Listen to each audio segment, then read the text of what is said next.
প্রতিনিয়ত সাকসেস হওয়ার জন্য আমরা কত কিছু না করে থাকি। অনেক ভোরে ঘুম থেকে উঠছি, জীবনের কাজগুলোকে প্ল্যানিং করে অনেক সুন্দরভাবে করার চেষ্টা করছি, তারপরেও দিন শেষে আমরা সাকসেস হতে পারছি না। Why? What is the reason behind it? Just দুইটা জিনিস যদি আপনি করতে পারেন, তাহলে লাইফে সাকসেস হওয়া সম্ভব। Just two formula. Number one, kick the negative people in your life.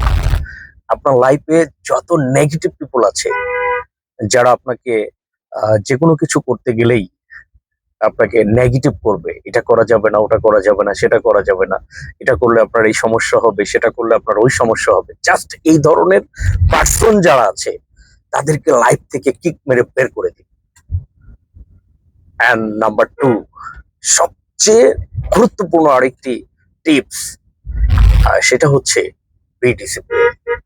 আপনি লাইফে যা কিছু করুন না কেন, ডিসিপ্লিন হইতে করুন। যেটা করছেন সেটার ডিসিপ্লিন ওয়েতে করুন।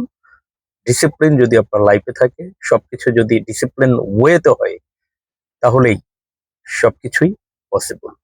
সুতরাং সাকসেসফুল লাইফ এনজয় করার জন্য বা সাকসেসফুল লাইফে পৌঁছানোর জন্য দুইটা কাজ।